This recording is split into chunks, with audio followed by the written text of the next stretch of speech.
What do you got? Thrill me.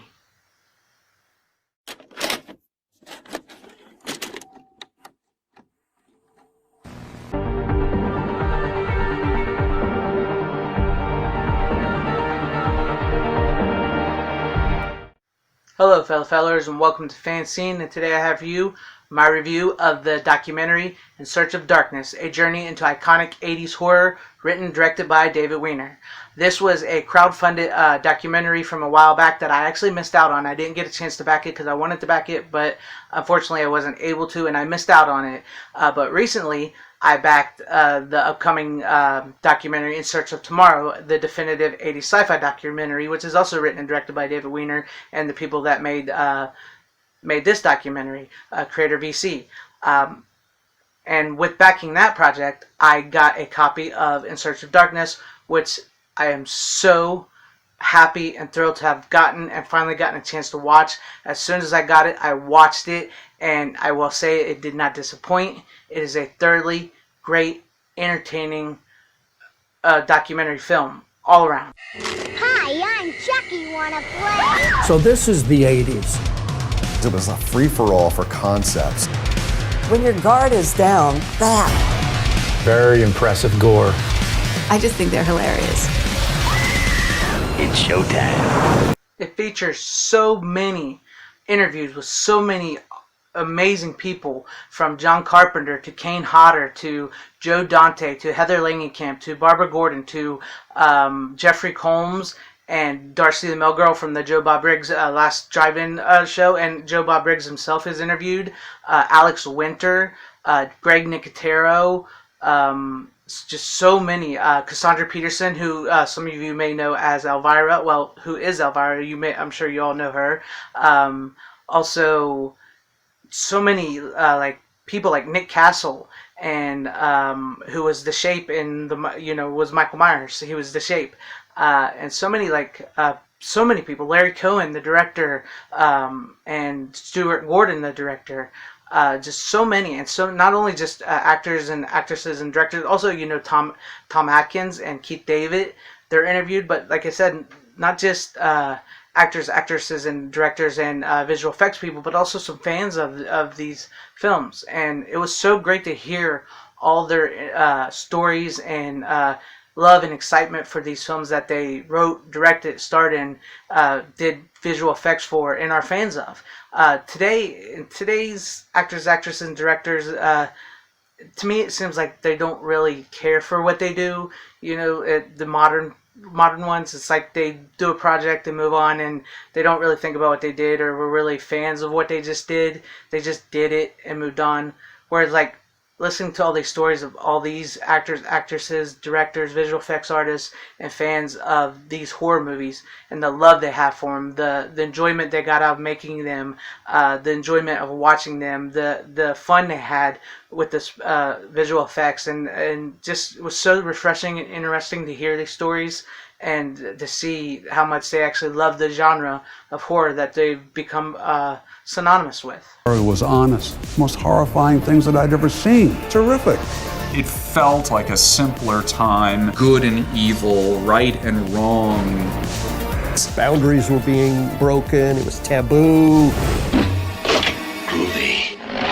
The documentary does clock in at about 4.5 hours. I know that may be a little long for some, but if you're really into this genre and you want to know about this genre and this decade from 1980 to 1989 and all these great horror movies that came out during that time, trust me, the time, you won't even realize that it's been 4.5 hours by the time you're done watching it, because it's so good, so interesting, and this documentary does exactly what a good documentary should. It entertains and it informs. I learned so much from this about these movies, about the rise of slasher films, about how they start off with a ghost story in 1980 and end with like a Stephen King movie and Pet Sematary. They go from The Fog to Pet Sematary, and so many movies in between.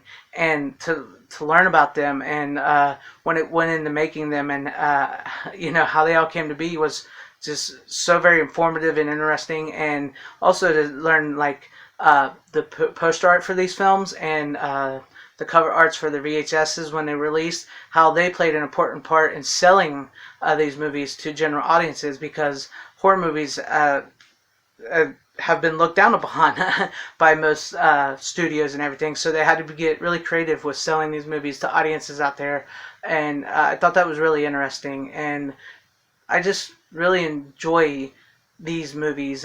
That resonates on a biological level with every human being. It got into your head.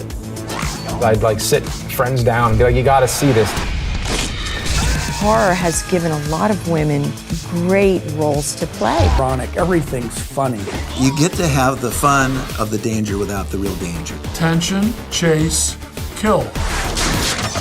It's just our survival. That element of the unknown, that sense of mortal fear, is what the quintessence of horror is about. We got special work to do here, you and me. After I finished watching this documentary, I came away with a few things.